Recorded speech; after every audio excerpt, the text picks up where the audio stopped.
Shout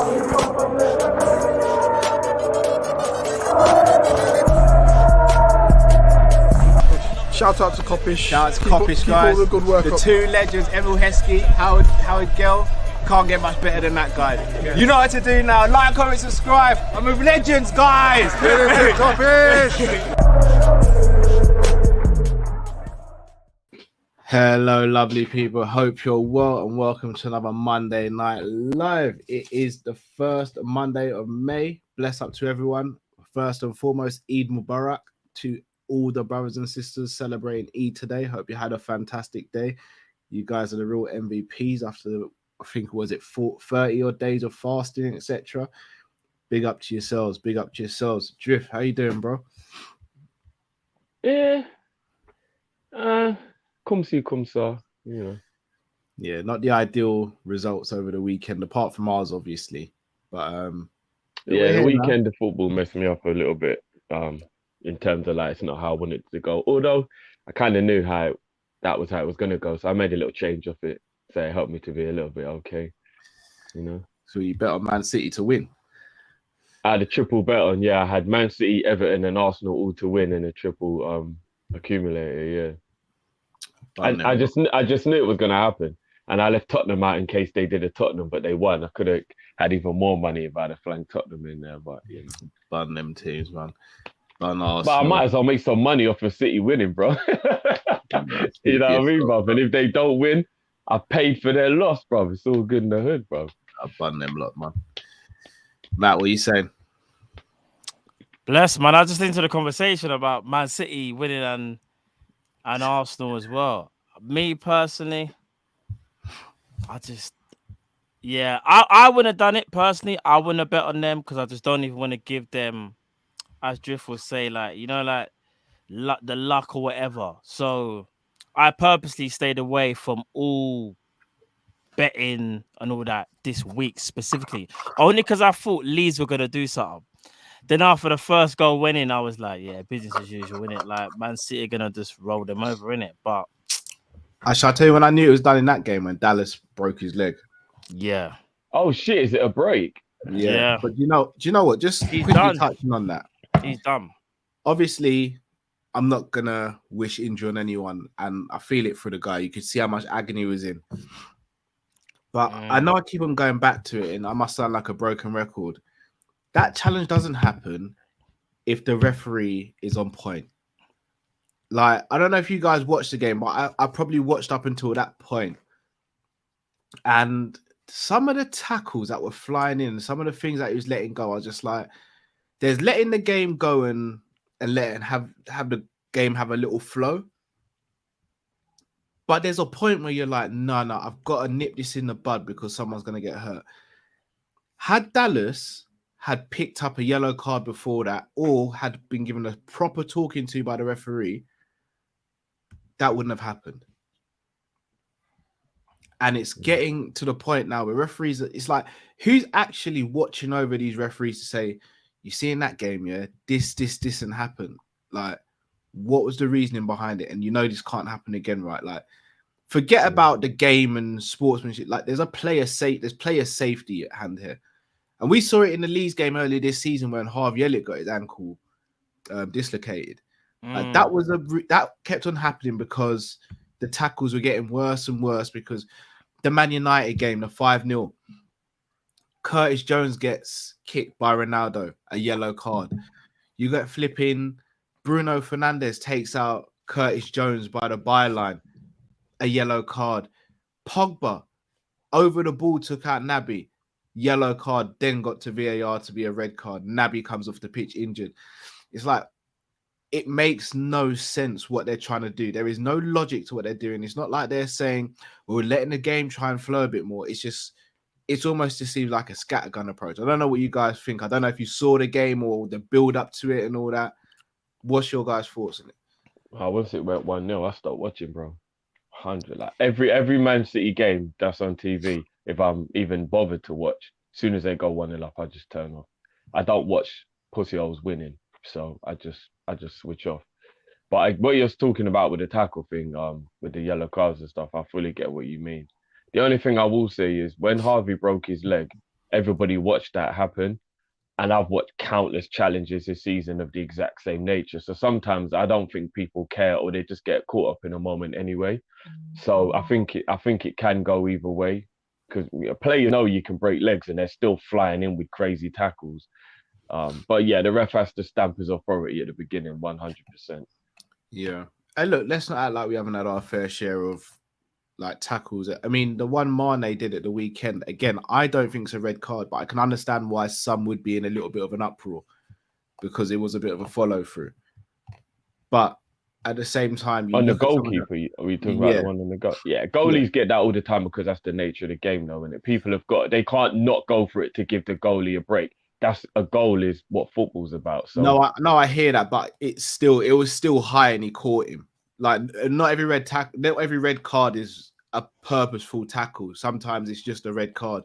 So I can understand why some might have looked at that and thought he's lucky to stay on. I personally, after watching it back, I think he was lucky to stay on. I don't think he meant it, but I think he was lucky to stay on. If that happened against us, I'd be thinking, should that have been a red card as well? I wouldn't, but I get your point. Even if that happened to Alisson? Yeah, it has happened to Ali, and I've never screamed someone should be sent off. I've not seen that happen to Ali. I'm not going to lie. Yeah, I can't remember exactly. I'm not talking about this season. I'm just seeing people like, because that's just football, bro. Strikers have got to go for the ball. Do you know what I mean? That's just the nature of the game. Though. It's still a foul. No, I'm not saying it's not a foul, but I think a red card is about intent. I truly do. I think you can't, because remember, I stood there and said that the guy shouldn't have been sent off for the tackle on Elliott. I do think it was harsh, but he broke his leg. I get why the ref did it, but I don't think a tackle that's unintentional should be a red, just purely for the fact that a red card, it kind of has to be you deliberately did what you were trying to do. I think you can accidentally hurt people all the time. No, but I get what you're saying. 9 times out of 10, challenges aren't with the intention of injuring someone. Yeah, it just depends on how it lands. If, in my opinion, it's like some challenges. Yeah, I would like to think a lot of the players when they're going for that challenge, they're not trying to hurt the person, but it's still reckless though. Like we would look at that. Say you look at a challenge, you will go, "That's reckless." It may not mean to hurt the guy, but it's still reckless though. Look at the follow through. Look at X, Y, and Z. That's why it can't be a case of unless the intent is there, because most times the intent ain't there. It's just that it's a bad challenge, and if it's deemed as a bad challenge, look, when I say that, I mean it also has to be the intent in terms of the aggression within the tackle. So I don't just mean intent to hit the player, because 9 times out of 10 you're not trying to hit the player. I doubt many people deliberately do it, but your aggression is intentional though. So if you fly into the tackle without intention to get the player, but you've intentionally put as much force in the tackle as you can, that is still intention. That for me, that is still what I mean. There are times when I'll see people do a tackle that looks horrible, but then when you actually look back, you're like, well, I can tell he wasn't even being aggressive. Like he even maybe tried to pull out the tackle. Like there's certain things and you go, yeah, I know it looks bad, but that was completely accidental. It's a bit harsh there. So I think it's subjective to whatever challenge it is as well. Oh no, there's definitely subjective. There's definitely no blanket rule for challenges. I don't think it can be as simple as saying there has to be intent though. Because again, if I see a 50-50 and I'm going to go into it full-blooded as possible, because I know if I don't go into it full-blooded, there's a higher risk of me actually getting injured, because if I go in half-hearted, that other person's going in full-blooded and it's not their fault. But if I go in half-hearted, 9 times out of 10 I'm going to get injured. So I have to go with that same boom or else. And but you still got to know, keep your studs down, things like that. Like there's still a way to go in full-blooded. Do you get what I mean? Right, if you come in all studs high showing, that's intent. Like, I don't really care what happens to the opponent. Do you get what I mean? Like, no, but all right. So, prime example, I was playing football. It was probably a couple of years ago, and there was a ball there, ricocheted in the middle. Me and another guy went full-blooded through it. And as I've got there, my studs are down and everything, but he's got the ball just before I have, which meant I slightly went over the ball and caught his ankle, and I didn't get sent off. And I said to the ref, like when it happened, like the guy was on the floor, he wasn't even rolling around. He just like, you caught me. And I said to him, I said to the ref, I was like, look, if you send me, I'll get it. I just know I didn't mean to do it. And he was like, look, I saw it. Like, it's just one of those things. So I get where you're coming from, but I think if the intent is to try and win the ball or just going full throttle, I don't mind it. But if you're late then you run the risk. Like it's But just. but that's why he never sent you off though, because he knew you didn't mean to do it. That's the point I'm making. So he gave you the benefit of the doubt. No, but again, if he had sent me off, I wouldn't have had any complaints though, Drift. Yeah, no, that's fair enough. But he still knew you didn't mean it, which is why he gave you the benefit of the doubt. If he knew there was malice in it, you'd have been gone. Do you get what I mean? So that's what I'm saying. Lucky that day, I'll be honest, Drift, because I probably would have sent me off. Fair enough. No. But hey ho, hopefully Mane or none of our players will be getting sent off for the rest of the season. Hopefully City's players will be getting sent off. Yeah, it's a risk reward as well, because if Mane doesn't do what he does, he don't score the goal that effectively won us the FA Cup semi-final. That's just how life goes, isn't it? Like it's risk reward. Oh yeah, no, of course. Because that's how he does every tackle, and if he didn't do that, we wouldn't have scored. So it's although like, that one was slightly different though, because that is not, he wasn't diving at the goalkeeper, he was diving to block the ball. But so imagine if the keeper had managed to somehow clear the ball just before he got there, he would have hit him in the leg, probably got a red for it then, didn't it? No, but he wasn't aiming for the goalkeeper, he was aiming to stop the trajectory of the ball though. It was he just dived straight at the ball. And he got there before the keeper. So I'm saying if the keeper somehow managed to just get it before him, he'd have took the goalie out. And then what we're saying, it would have been a red. But we know he weren't going for the red. No, he weren't going for the playoff. If he catches him and he gets the ball late, then it is a red, bro. Because his studs are showing and it's high. Well, I'm just saying it's a risk reward, isn't it? No, it is. But it's the game we play. But I'm just saying in terms of refereeing, they just need to get their act together. Like I genuinely don't know how they're going to resolve this refereeing issue, because it's not just our games I watch now where I'm like, right, this is terrible. I can't. It's across the board, isn't it? I sit like, you know, back in the day, you could think of a couple good referees. Yeah. I genuinely can't think of what. Even Michael Oliver started to look a bit suspect recently. For real, like, I can't look at an English referee and think, like, anytime we see it, and it's weird because whenever Twitter gets a hold of who the referee is going to be for a game, it's always, we've lost, or I'm like, which referee are we going to say, that's decent that we've got him refereeing the game? Like, yeah, it's very few and far between. I can't even say there's a guy in Europe, I can't remember what country he's from, but there's a guy in Europe that's a pretty immaculate ref. One of the Champions League refs, I just can't remember. I'll remember his face if I see him, but I just can't remember what country he's from. I think it might be Spain. But there is one ref in the Champions League, but yeah, you're right. But I said to you the other day, Cal, or it might have been Matt, I can't remember which one I said to you. They need to really put an emphasis on making referees become referees from young, like how a footballer does. And you actually learn how to be a referee from 10, 11, 12, 13 years old. And you go through academies that are refereeing academies. It's a professional job now. It ain't like back in the day where you was a dentist on the weekdays and then you referee football on the weekend. It's a full-time job now. And they make a fuckload of money. Like Premier League referees make over 150 grand a year. That is a lot of money. It's a professional sport now. So they need to be more incentivized to learn the role better for me and want to be like, it would be amazing if there were 15-year-olds going, I want to be a Premier League referee. And there was a school he could go to and he could learn and he could go to an academy and actually become a referee through years and years of training. So by the time he's 21, 22, and he's ready to do big man refereeing, he's got so much experience and he's so good and he's so incentivized that he's much better than just willy-nilly, yeah, all right, I'll do this refereeing thing because I was a crap footballer. Because that's kind of what I think most referees are. I was a crap footballer, but I love football, so I'll be a ref. I disagree, you know. I can only speak back in my day, that's what it was anyway. Oh, back in the day, yeah. That's how it was. It was, I'm a crap footballer, so I'll be a ref. I know a couple referees. I think you probably even know the ref I'm talking. I'm not going to mention his name just in case he doesn't want to be mentioned, but he works with works with Breezy. Oh, okay. And he was a bad footballer, like quality. Like playing in America, come back over here, was playing over here. Very unlucky not to get a Premiership club. He's a referee and he's a fantastic referee. I don't even know if it's the problem of incentivizing Drift because they're making decent money now. I genuinely think it's at the top, bro. Like I don't know what, because who's at the top? It's Mike Riley, isn't it? Let's be honest. Mike Riley, he was never that good of a referee, was he? No, he was never really that guy. So it's like if he's the top, he's never that guy.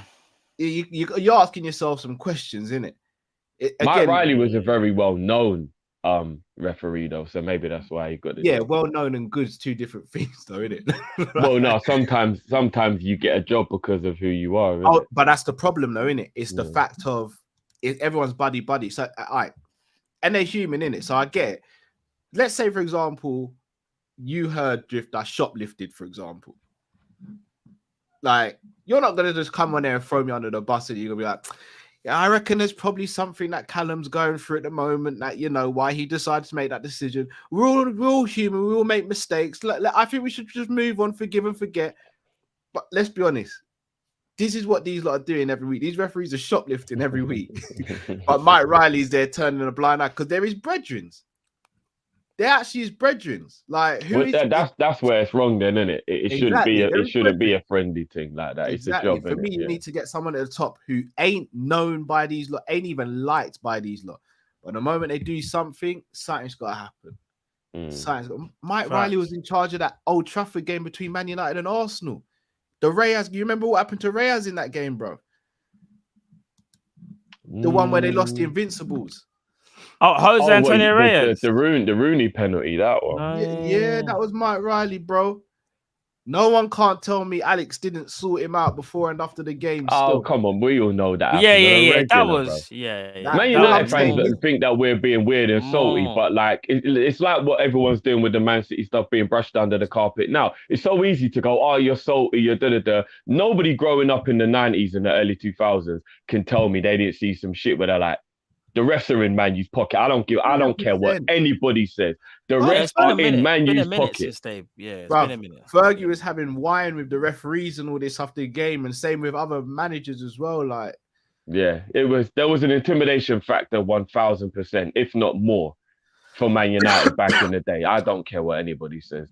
Right. Right, let's get through some of these soup chats before we move into the topics. Big up to Dave's LFC's chats in the building as well. Big up to yourself as Dave. always, What's going on, bro? Also Froggy, we're on the stream now. Hopefully we'll be done by 9 so you can do your thing, big man. Mr. Darcy, it says shameless cow, Negan, or dark drifty. I don't think either of us are as fucked as Negan. Yeah, I'm not gonna lie. Negan was different. No, do you know what? You might as well change that to Lucille, fam. Yeah, Lucille. Yeah. Change that to Lucille, fam. No, it's Negan, bro. Because Lucille, in other hands, just never hit as hard as when it was in Negan. No. But Lucille, remember, the first time we got introduced to Lucille was the most intense TV episode I've ever seen in my life. Abraham. Yeah. Oh, I don't even want that is literally the most intense TV episode in history, and I don't even think it would be beaten. Remember, it was ridiculous. One thing I love about Walking Dead, especially now, I don't really watch it these days. Yeah, I can't even. I'm way behind now. Yeah, I'm probably like years behind, fam. But the pandemic ruined that. The pandemic. Ruined that. You see, back then everything was quite like they never really cut things. Like it was very like you saw what happened. Oh yeah, and I remember thinking, like they're not gonna show us like we're just probably gonna hear like a bang and a scream, innit? Like because you're thinking they're not really gonna. Bruv, when they saw man thumping up I don't want to go into because obviously like it's deep in it, but when I saw man beating up the thing, there was and nothing left, bro. I was just sitting there like there was nothing left, bro. Oh, bro, I'm talking about Glenn. Yeah, don't get me wrong. Abraham was raggo as hell, but Glenn, Glenn, you can hear this scream, fam. Bro, it was peak, bro. I don't even know how they filmed that, if I'm being honest with you. I'm not going to lie. It looked too real to the point where I need to make sure their man is still alive, bro. Yeah, bro. It looked so real. The way Negan was... I suggest anybody who doesn't like violence to never watch that episode. Oh, yeah. Different. I wasn't ready for that episode, you know. That should have come with a heavy warning at the beginning of that episode. It did. I'm not even joking. Yeah. Oh, did it? I think it did. I think it did. It needed to. It really, really needed to, man. Jamrock says City have made up our goal difference advantage for now. Yeah, that's why Leeds. You know, I'm slowly starting to lose my my sympathy for them after you just want to let them man get up their goal difference like that. Man. Edward says, question for you three: Today would you give up the Premier League for a guarantee of Real Madrid in the Champions League final, or not give up the Premier League and possibly City in the final? I now would look at how City have dismantled Leeds in the form of Wolves at home. Me personally, West Ham. Second one. I'm not giving. You know why? Because it's not even a guarantee you even win the final. You're just guaranteeing who you're playing. So therefore, I would rather give everything for the Champions League I know that we're still going to face City in the final. Personally. I don't care who we play in the final. Because you got to fight to the end. Yeah, I It's not a don't know. guarantee. Nothing's a guarantee though, Drift. Even in the first one. No, I know nothing's a guarantee, but he's playing the variables that work out more favorably in our favor. And I know we don't want to give Man City extra credit, or we don't want to do any of that. But I don't think there's anyone stupid enough to believe Man City isn't 3, 4, 5 times a harder game than Real Madrid would be. Can I say something? Can I say something about Real Madrid that we shouldn't sleep on? Let's not sleep on the fact of, even though they did lose to City, yeah, on their day in a final, Real Madrid can beat us. Yeah, they of course. Can beat us. They're not crap. Of course they can win. Real Madrid have got, even though they're like an anomaly because they haven't got the same players that they had before. But just like us, they've got that DNA. Like they belong in. Yeah, but they've definitely fooled a lot of people this season with the PSG and the Chelsea win.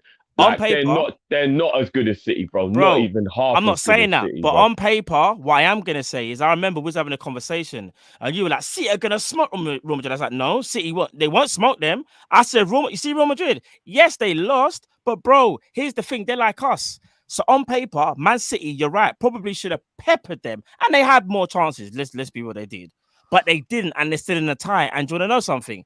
It's far from over, even that tie. I can't sit and definitively say Man City are definitely going through. I'm gonna be honest, bro. No, the political answers and all that. Man City had like 4 centre backs because their fullbacks are suspended or injured. Like they had to play a 36-year-old at right back who I don't think ever played right back. Like there was variables how Real Madrid managed to get back into that game. Man City absolutely dominated the ball and everything. Like Real Madrid have got that DNA they have.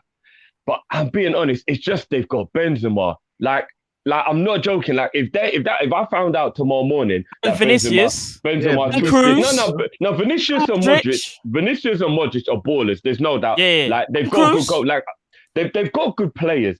But let's keep it a buck.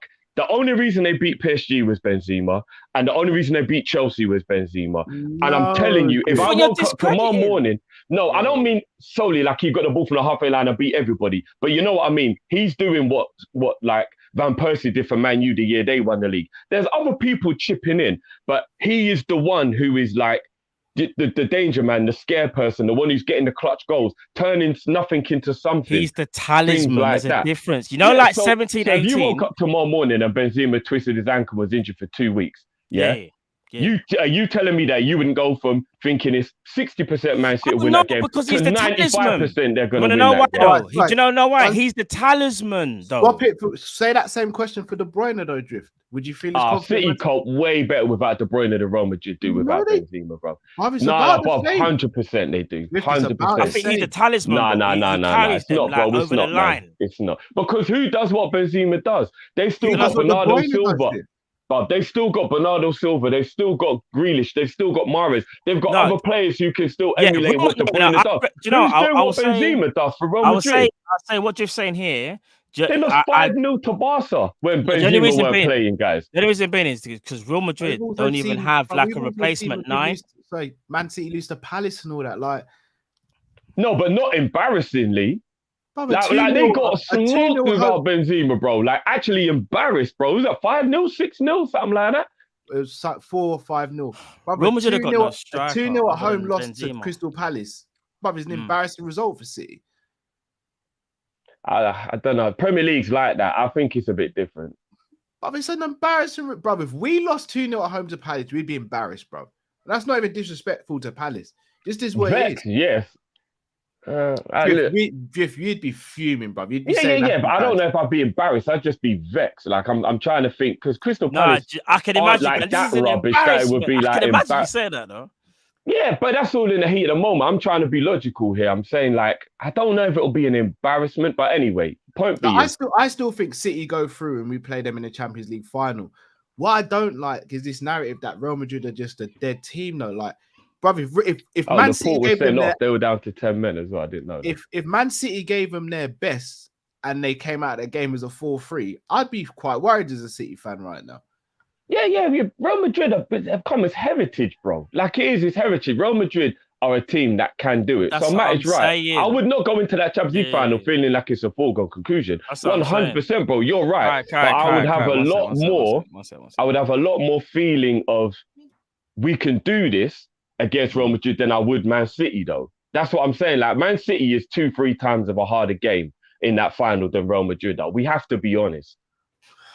We just have to be honest. Like, it's politically correct to say otherwise, but I'll just say it for the people who don't want to say it. Real Madrid is an easier game than Man City in that Champions League final. I genuinely don't think it's an easier game. I think it's finals a final, you know. I don't think it's an easier game. I think they're two very different games, but I don't even think it's an easier game. It's not easy. Real Madrid ain't easy. It's an easier game. Do you know? Shall I tell you why? I never said they're easy. I said it's an easier game than Man City. It might not be easier, and I say might not be. I'm not even saying what you're saying is wrong.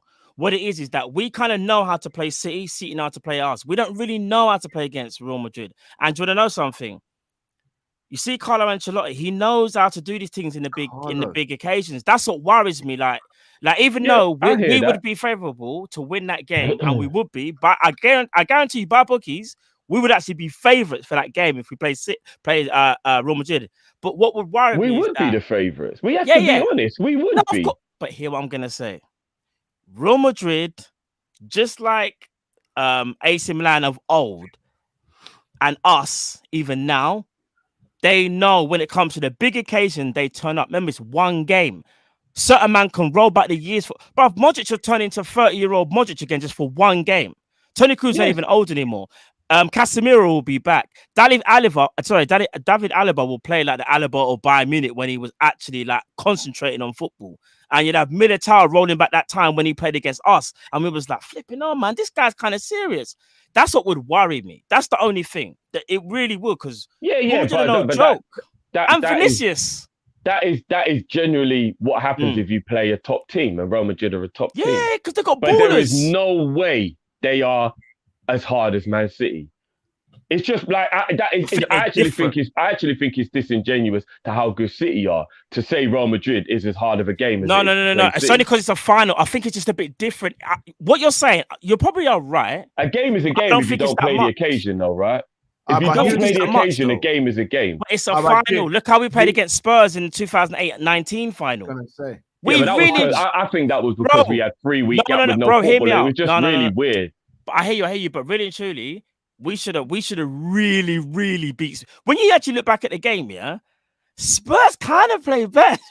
They did play better than us. They did play better than us. But that really, truly shouldn't have happened, really. Yeah, because football's weird. But this is what I'm saying. If we lost to Real Madrid in a Champions League final, we would have actually had to have done something like underperform. But that's what I'm saying. There's no way we lose to Real Madrid if we play at our best. When the dust settles, would you also go, do you know what? Even though we are better than them, when it's a final and you know it's the team that we're playing, it kind of don't surprise me at the same time that they kind of beat us because they're not dead. They're there for a reason. Anyway, but man, see, we still go through. That's like in the FA Cup final against Chelsea. We're the better team. Chelsea can still win that game, though, because that's football. But we're the better team. We should beat Chelsea in that final. Of course, we're better. I just don't want to. Poor. But Real Madrid beating Liverpool would be Liverpool messed up. Whereas if City beat Liverpool, I think it's a 50-50 game, and that's how the cookie crumbles. If we play to our full capability, we should beat Real Madrid. If we don't beat Real Madrid, we did something wrong, in my opinion. Whereas if we lose to Man City, I just think it's how the cookie crumbles. It's a 50-50 game. All right, 2 legs. You see what, like, I'm expecting City to go through, all in all, 100%. If you don't beat Real Madrid over 2 legs, in my opinion, like how City should be doing, I'd be like, what happened there? Because you are better. But because it's a final, it's a Champions League final, this is the only reason why, even though, yes, like I said before, we will be the favourites against Real Madrid, that heritage and those players that they have, they are no joke. And it's not just the Benzema show either. Because as good as Benzema is, people still have to help create stuff for him. They've got to create openings, give him space. It's the guys around him that know their role, how to get the best out of him as well. They know to cater to him. I hear that, bro. But it being a final doesn't make it a harder game than Man City. That's all I'm saying. Man City is just a better team than Real Madrid, full stop. They just are. So it's a harder game to play Man City. So that's what I'm saying. So I'm saying Man City is a harder game in the final. whichever way you look at it, Man City is a harder I game think in the either final. game gonna be hard. I just think gonna be different. Yeah, I personally think they'll be equally as difficult, just different in their difficulties. Jeannie says, I don't think I can take losing the league by 1 point again. Almost forgot the teams we lost to because we haven't lost in so long. West Ham and Leicester. Yeah, very true. Have we only lost 2 games this season? Yeah. But we've drawn 7. And we actually shouldn't have lost either of them, Is especially it the drawn Leicester 7? game. Is it? Have I got that right? Is it drawn I'll 7? be honest, the West Ham game, not that I enjoyed losing. I can live with that because they outplayed us on the day.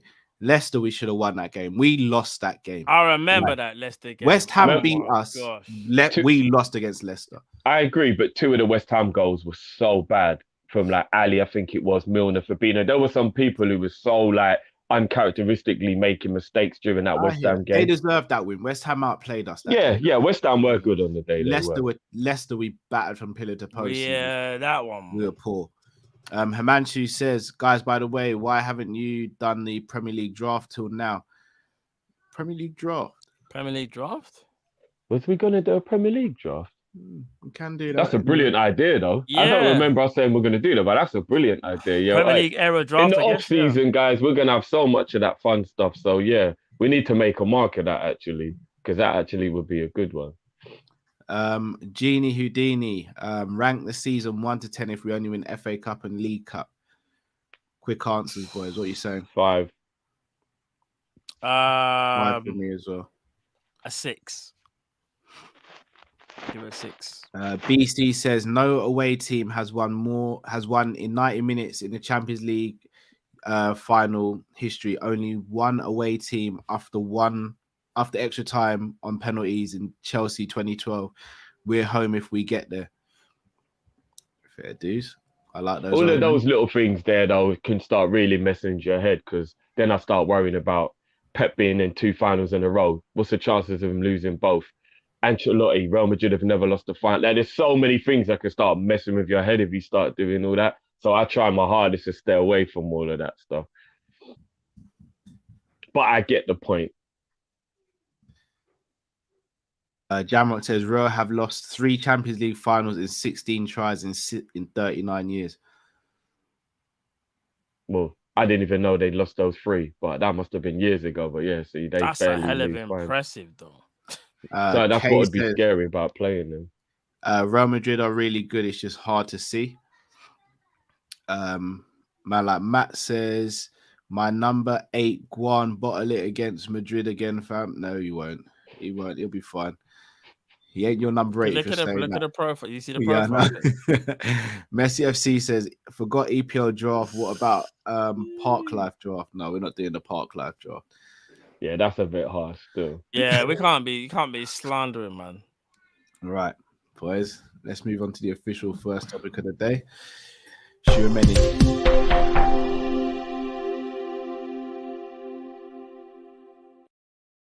Well, that went wrong. That wasn't meant to be. It's now going to cost 80 million now, as part of the sponsorship. It's now going to be the shirt sponsor. So we'll start with that one. Let's start with that. 80 million pounds shirt sponsor deal is being rumored at the moment, guys. Now, if we're to be believed, and that 80 million goes through, that will be a world record deal. Again, will we see that 80 million? Maybe not directly, but indirectly, it could really go to help towards other things in other areas. If we're able to get this across the line, guys, does this just show how much we have grown from being that team that Standard Chartered took a chance with to that team that everyone wants to be a part of now? Yeah. Do you remember in Adidas were offering us the dustiest shirt sponsored deal you could? I think it was like 15 million or something so bad. We went with Warrior instead. Do you remember? Yeah. That was levels of disrespect that I will never forget. I'll never forget that level of disrespect. So, you know, and we have a rich history of Adidas, and they still done us dirty because of where we were at that time. So, I'm gonna be real. I was just about to say ban Adidas, but I would definitely not say that because a lot of my clothes are Adidas. And if you're listening, Adidas, a little Oh, sponsorship no, deal I on was that. gonna say, bruv, it was politely you lot were bad mind that day, innit? Yeah, That's yeah, what it yeah. is. Please Like, don't do that again. Facts. But to be what 80 million, I mean, I think the record at the moment is something like 60 mil, which is Man City's one. Again, won't comment on No, I any think it's further. Barca's. Well, Barca's new one for next season, I think it's Spotify, innit? It's 70, I think. Again, won't comment on that one either. No, but I'm just saying, I think from next season, as things stand, it will be them, I think. Or is that their new camp thing? I've got to remember. But I think no, there's a I think you're combination. right. I think they do have quite a big sponsorship with Spotify. Yeah. but I if think there's a we, combination between stadium and shirt sponsor. yeah, I believe you're right. Yeah, and hence why I think they're even gonna the naming rights as well. I think it's gonna change. But if we was to get this 80 mil over the line, I can't lie to you, that's growth. That is growth. I mean, going from 40 mil a year to potentially doubling, even if we don't get the 80 and we get like 75 or even 70, that's still an amazing achievement from the club. And I just want to say as well, like if this still gets over the line, it's just more impressive again from the My owners of owners, my owners, my bruv. You owners. took the Yeah. words out my mouth, innit? Like my owners never doubted them, always championed them brothers there. FSG, Boston and that. What I will say is, as much as we've been very critical of FSG in the past, and personally, what Yeah, I felt was you, that not me and Cal, what you. what I personally showed what I Not personally my had an owners. issue with was the lack of love or seemingly love beyond the business. It's like, all right, if you're gonna buy a sports Tough franchise, love. you're gonna invest. Basically, if you buy a sport franchise, then you're taking on a whole load of foster kids, right? However many millions we have as fans, and you've got to make sure that they feel like you're there for the right reason. And that was kind of what I had an issue with. They never felt like they were there for the right issue. Right there, they were there for the right reasons for a large portion of the time. But one thing I have given them credit for, even back then, and I give them credit for again now, is that they don't take dividends out of the club. So even though we were always annoyed that they didn't put anything into the club extra, that would allow us to be able to flourish a bit better. Yeah.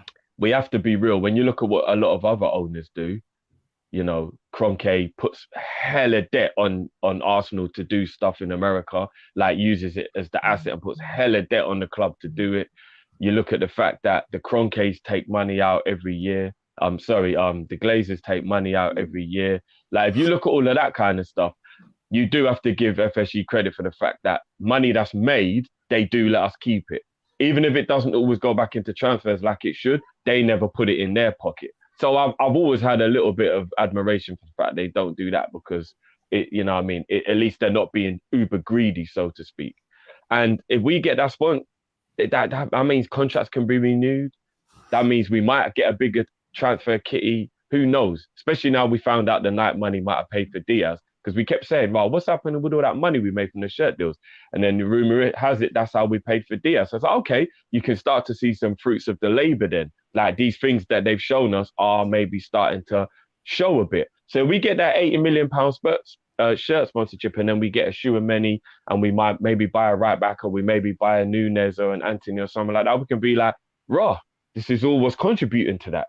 And this is where you will even take away even more of that FSG feeling you had and be like, look, you're allowed to change your opinion. You're allowed to have something and something happens and it sways your way. We always said this all the time. They start showing love. We don't have an issue with it. But if they can start to get these sponsorship deals up that put the money in the club, who's going to complain? No one in their right mind will still sit here and start banging on about FSG aren't doing things right, because then you just got an agenda and you're being an idiot. Do you know what I mean? Like, they're doing all right, man. We can't even front. They're doing all right. And if they pull this off, this is major. Well, this is why I sit at the table with Zabiri and Jamrock, and I don't really doubt these, man, because they always come through for me. But look, anyone wants to doubt these lot now, it's up to you. But my owners, man, from day one, from when I see them take over the club and save us, I knew what the thing was, bro. My owners, it could change around very easy though, because if they don't get that Salah deal done, all of a sudden they've undone so much good work. That's how quick it can change in football. Do you know what I mean? That's true. Really quick question. Sorry. And let's make this really short answers, boys. If Salah doesn't renew, is it FSG, Salah, or Klopp who gets the blame? That would be FSG. If the rumours are to be true, it's about length of contract and nothing else. That's FSG's fault then. That would be FSG. If I'm being honest, it's because even though, unless we find out Salah was asking for like 500, 600, then you're like, FSG can't really, well, it is out of their realm. But if it was something that you know that we could afford it, and it was about length of contract, you can only put it on the owners, isn't it? Because Salah's basically said, give me, I'm just giving you an example, by the way, give me 325, give me 350, I want a 4-year deal. We should be able to offer that. And you want to know why? Even if we're worrying about, he's 30 years of age, yeah, there's very few athletes of his generation that are still in the condition that they're in. And you can see that longevity is part of what makes him great. You can already see that he hasn't really slowed down. Whereas you might look at, say, I don't know, other players, can't give you names, but there's other players who that decline is kind of there. You can see that little bit of decline. Whereas him, he stayed at the same. So when you actually look at Salah from when he first came to Liverpool in 17, 18, his actual level performance hasn't dropped. Hasn't dropped at all. Regardless of goals, his performances haven't dropped. So that's something that they should be banking on. So 2 things. One, is it unfair to expect us to want to pay him, let's say 350, 400k when he's 34 years old? And then 2, the reason why I mentioned Klopp in it is because Klopp was very, very vocal about the stuff with Haaland when that news came out and the amount he was meant to be getting. Is there and the reason I mentioned Klopp in this, could Klopp be turning around and saying, well, he wants what, 400? I don't want to play at the club, he wants 400. So could that be Klopp as well? Because Klopp was very, very vocal about the Haaland stuff. And we all know what Haaland's going to be getting. Do you reckon there's something in that? Yeah, that could play a part in it. And then that goes back to what I was saying to you lot when I got a lot of pushback from a lot of people. And I said, if it's about the money and he's getting a certain amount, I do believe that Salah has to take a lot of the blame if that's why he walks away. And a lot of people said he deserved it. And I never said he didn't. But I was looking at the overall picture. Our top earner at the moment is 215 grand a week, Virgil van Dijk. I do look at that and think, so if Mo's like saying, nah, if you don't give me 400, I'm going to bounce, I'd be like, well, Virgil's as good as you. In a different position, but Virgil's as good as you. So you think you're double the player Virgil is, payment-wise? Come on, bro, you got to rein that in a little bit. And it's not even that you don't deserve it. It's just based on how we run things at our club. Do you get what I'm saying? If he can accept that and he is as good as you are, why can't you accept it if you love the club the way you say you do?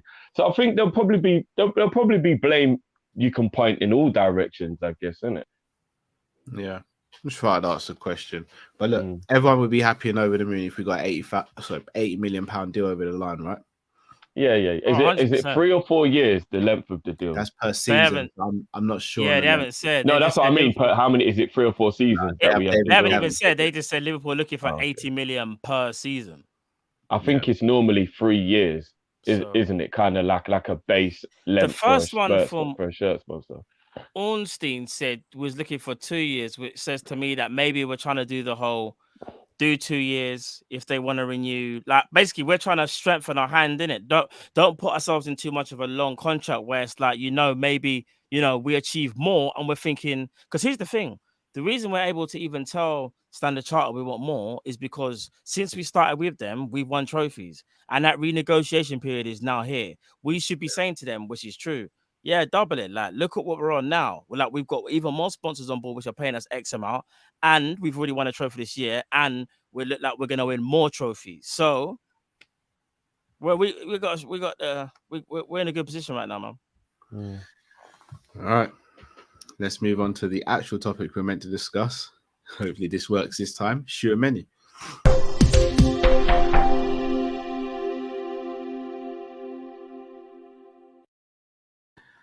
Righty-ho. A player that you guys want, but I don't. Obviously, he's not my cup of tea. You lot rate him for some strange reason. I don't want him anywhere near Liverpool Football Club. Tchouameni has been linked with us heavily, and got a shout out to the Godfather Grizz, who he's the person I saw first break the news properly, and he's pretty adamant that it's going to happen. So as always, I like to do a little research on him, little background, Little comparison. This time, I'm not going to compare him with any of our players. What I am going to do, though, is compare him with a player that we all rate and would take at Liverpool, and that is Yves Bissouma. So, can you guys see the screen there? Yeah. So, obviously, we all have said on here numerous times that we would take Bissouma. In fact, we'd love Bissouma at the club and we'd be over the moon if we signed him. Now, obviously, going to compare him to Tchouameni. Again, we have to take some of it with a pinch of salt. Tchouameni's playing in a different league, in a different team. His team's more dominant I say they're more dominant. Brighton do pull their weight, to be fair. But if you were to ask who's more dominant in each league, it's definitely Monaco over Brighton. So let's do a little breakdown. Games played so far, 32 to 23. Therefore, more minutes. Tchouameni has had over 1,000 more or just under 1,000 more touches. 235 ball recoveries, which I'm not mistaken is the highest in all the top 5 European leagues. He has lost possession 316 times in comparison to Bissouma's 183. They both have a goal each. He takes way more shots than Bissouma, which I find very interesting. And his shot accuracy is better, more on target, and more shots blocked as well. They both have one assist. He also creates more chances as well, which again could look at style of play, but I find that very interesting as well. Passes attempted. Again, it's a landslide for passes attempted and completed. However, passing accuracy slightly leans towards Bissouma. Long-range passes attempted and successful long-range passes. Again, Tchouameni eats up Bissouma in that avenue, as well as accuracy. Through balls attempting 6 to 3. Now, this is a bit of a tricky one because Bissouma has played 13 less games. So, on average, Bissouma is attempting more through balls. However, 6 is still nothing to be ashamed about, especially from a player at his age playing in the role and position he's playing in. Passes in the opposition half, again, almost double that of Bissouma. Passes completed in their own half, again, more. Forward passes, which I find very interesting. He's a progressive passer. 555 to 216. Duels contested, he wins that, as well as tackles made. Fouls conceded from attempted tackles, though, is something that Klopp will probably have to iron out. And again, him being 22, sometimes it's going to maybe be a bit over enthusiastic, a bit too aggressive, maybe showing Eves is a bit more street smart because he's older and he's played in the Premiership for longer as well. However, he's won way more fouls than Bissouma has. Fouls conceded, again, Bissouma takes the key there. Aerial duels contested is not even close. If I'm not mistaken, he's like 6'1", 6'2", so he is a unit. Eves is not short. Eves is 6 foot, but he's a unit. You just look at the guy and he's like a mini Ibu, but not small. So the aerial duels and ground duels are his as well. Clearances are Bissouma though, but again, that could be Brighton's style of play. Interceptions again, which is what we are famed for at Liverpool, especially Flacco. One of Flacco's best assets to his game. Again, pretty much double that of Bissouma. Blocks, double. Yellow cards, he's picking up some yellow cards, but so is Bissouma, and he's got less in more games, sorry. However, he has got that one red card, whereas Bissouma hasn't. Do me a favor, please, Cal. Just quickly go back. Do me a favor, please. go to last season for Eve, just quickly, because he had a lot of tribulation this year. I just want to see if it has had any effect on like his overall performance. So just quickly show me Eve's last year. No. Keep thingies this year, but just but just what Bissouma's was last year, when I'd arguably say Eves had his best season in it last year. That was his best season last year.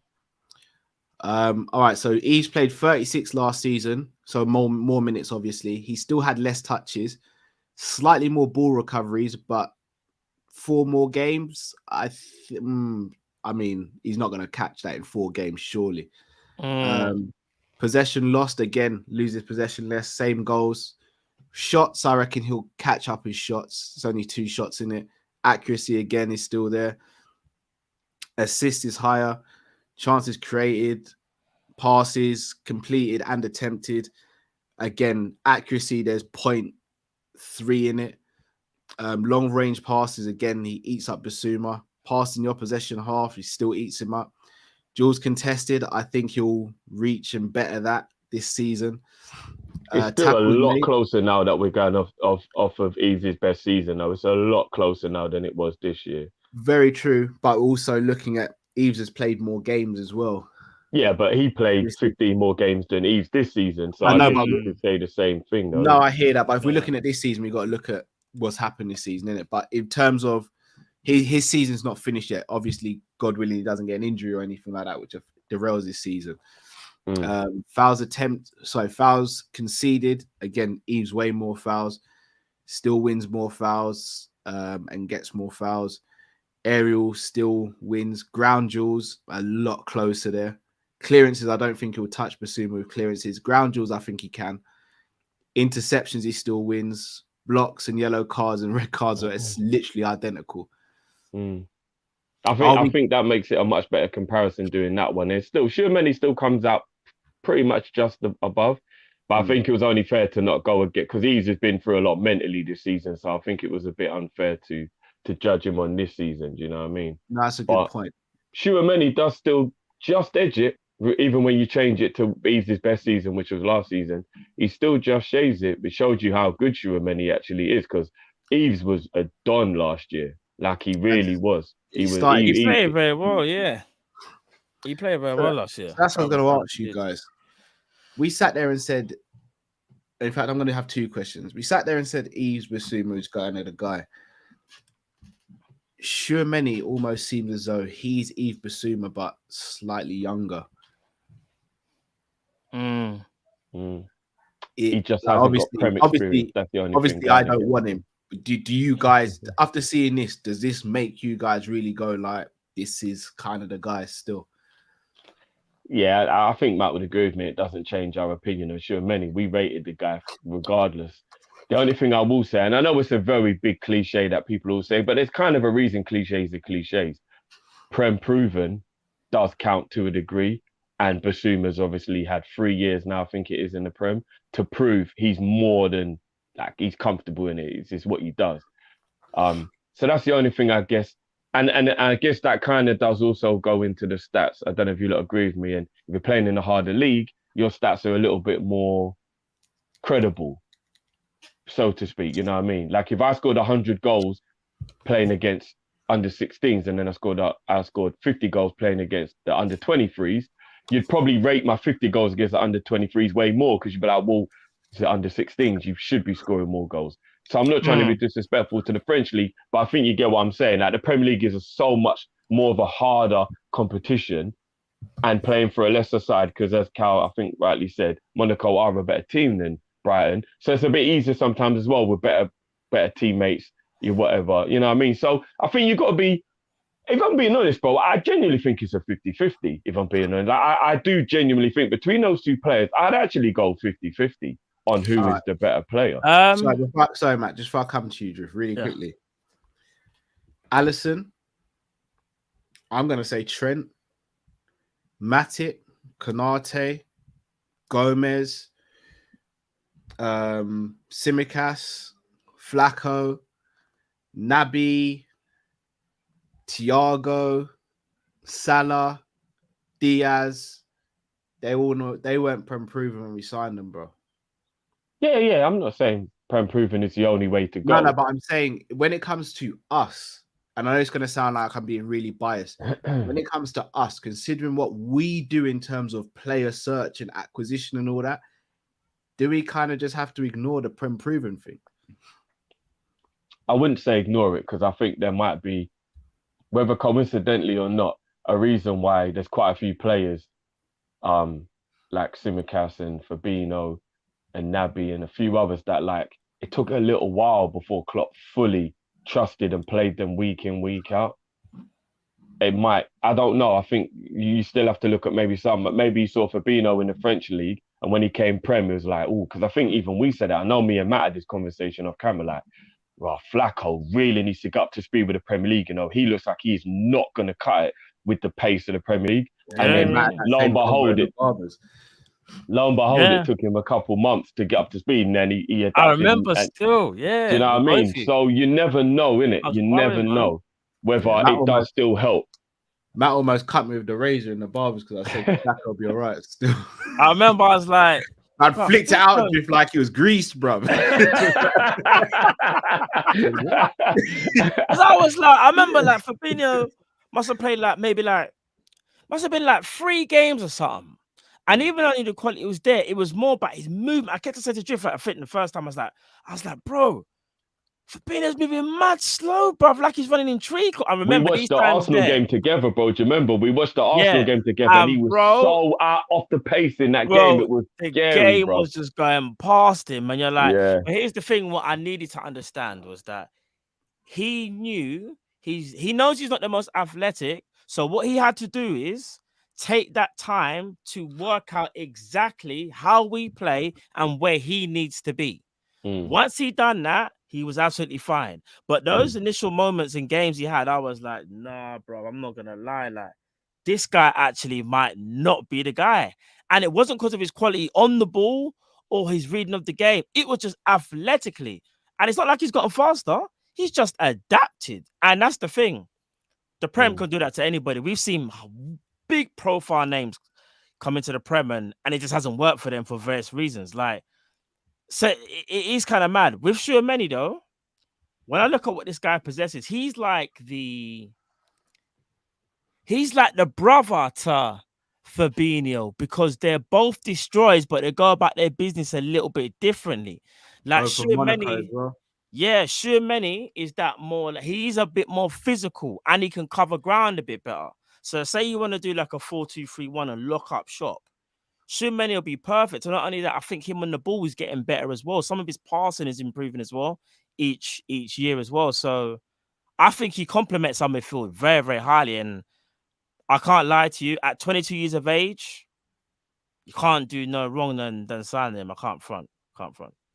I'll just ask you, Matt, because I know Cal won't want to answer this question for obvious reasons.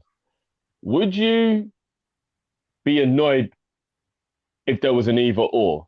So right now, if I said to you there was a barometer and it was going and it was Basuma and Tchouameni on either side, and whichever one it goes and it lands on that one, would you genuinely be bothered? Do you have a preference out of those two on which one you would be bothered about? Oh, you do? Okay. You don't even have to say it. I just wanted to know if you had a preference. I've got more of a preference towards one. I think everyone knows what it is. I've got more of a preference. However, though, do you know what it is? I have as well. It's because okay, cool. Even though no, let's not even go into it because even though the other player is sick, I just know that wherever the other person goes, he's just gonna bad it up, and it's just gonna be like, oh man, like. All right, so just on that then, Jamrock was the first one that kind of brought it to our attention. We kind of said nah, but then we all were like, yeah, we do. 2 dynamic midfielders. Now, let's say, for example, we were to sign this Tchouameni guy. We'd have Fab, Tchouameni, Hendo, Naby, Elliot, Thiago, Jones, Carvalho. If we were to sign Tchouameni, where does the other midfielder go? Oh, Milner. If Milner sticks around as well, Milner. It depends how you use Carvalho. Reason being, Carvalho, as things stand, who's actually scored tonight, by the way, I've just seen the goal, sick goal. Yeah. He plays number 10 for Fulham. We don't necessarily play with a 10. Is Klopp going to make him as the most forward-thinking 8, or is Klopp going to potentially play him in the front 3? That's something I generally don't think we will know.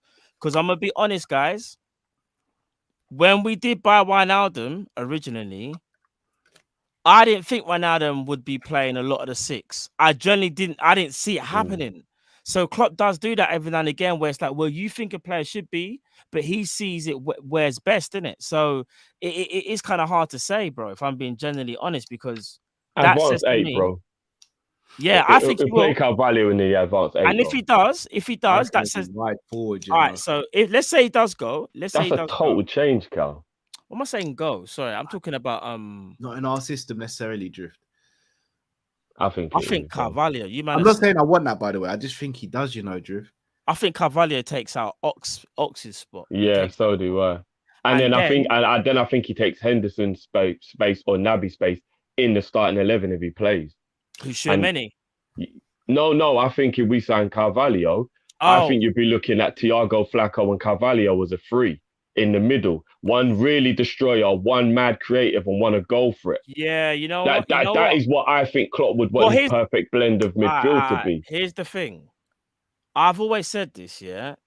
I've said it before, like Naby Keita and Thiago, even though I love to see them both play at the same time, in my opinion, as long as one of them plays, I'm cool. Reason being, I've always thought this, like on that left-hand side, that is our most progressive. I said maybe not most progressive, but when Henderson's not there, that left-hand side of either Thiago or Naby is our most creative side. The right hand side is a bit more robust because like you got to factor in Trent on that side as well. So that right hand side was more robust. Naby Keita and Thiago can rotate that LCM position, that left sided centre mid position. Tchouameni can come in and either be the to what do we call it? Switch around with Fabinho, or he can play the other side of the right CM. It gives us an option there, in my opinion, and a good starting one at that. Whereas like James Milner, we don't even know whether he's even going to sign a new deal. We think he is. Hopefully he does. We're going to speak about that in a bit, so. Yeah, I won't go into that. And then you guys were saying about potentially Curtis Jones going out on loan, so he might even go out on loan, maybe. So there are spaces there. I think we're maybe overthinking it only now because everyone is still here and we can see them. Come end of the season, when we see a bit of movement, I think that question is going to answer itself if we do sign Tchouameni, but obviously Carvalho as well. So I tell you what I will say just before we move on. And again, I've already said wholeheartedly he deserves to stay and he's earned his place in the team without a doubt. So let's cut this Naby is a flop crap that a lot of people have tried to throw at him for however long now. But what I will say though, that's a little worrying, is if we do sign Tchouameni, because he's had a good season, that boosts his market value. And FSG could look at the fact that with 1 year left, let's bring in the ready replacement, so to speak, and let's get market value for Naby. We can't look past the fact that because our club are a sell to buy, right? And that is what we do. We can't look past the fact that they might try and do that. I think after the season that Naby's just had, even with 1 year left, I think we could probably now easily ask for 25 million for Naby. I don't think we'll try and sell Naby. But then that means that he's got to go into the Mane Salah whole conversation about a contract renewal. Yeah, I agree. But here's the thing. Again, I think we're kind of on a tipping balance when it comes to this. Like, if this summer comes and we are able to buy a centre midfielder, sort out right back and sort out right wing without having to sell anyone, I think we have to move away from the argument that we're sell to buy. I think that was what we were told for all these years, isn't it? They're moving away from that. That's brilliant because it's what we've wanted to do for all this time. So you're right. I think we're more. I don't think we're sell. Touch wood when I say this. I don't think we're sell to buy anymore. I think we are buy what we earn now. Yeah, I hear that. Which is why all these deals are brilliant. If we're getting more money in, then obviously, I think the Diaz signing was that evidence so far. They forced. I think. Do you want to know the Nike money in it? Yeah. I know. Yeah, the money was always there, and I just feel like we was always gonna, from what it looks like anyway, we was always gonna do that deal. We just done it 6 months early because we realized someone else wanted him. If not, I reckon we would have got him in the summer. Can I ask you a quick question as well before we move on? Are we being, and again, this isn't me saying anything bad about FSG, I'm just playing devil's advocate. Are we getting lost in how successful we've been this season? Have FSG really changed anything? Or are we winning so we're less bothered? I think when it comes down to it, wrong, bro. Let's be real. All right, let me ask you this. Did you complain when we signed Tsimikas, Thiago and Jota? No. Did you complain when we signed? I didn't complain, but I said we're short of centre back. Okay, you said we're short, but it's short Yeah, of no, one yeah, player. facts. Yeah? We were definitely All right, short of all centre right, back. yeah, so did I. Ibu and Diaz are coming 6 months apart from one another. Have you complained? No.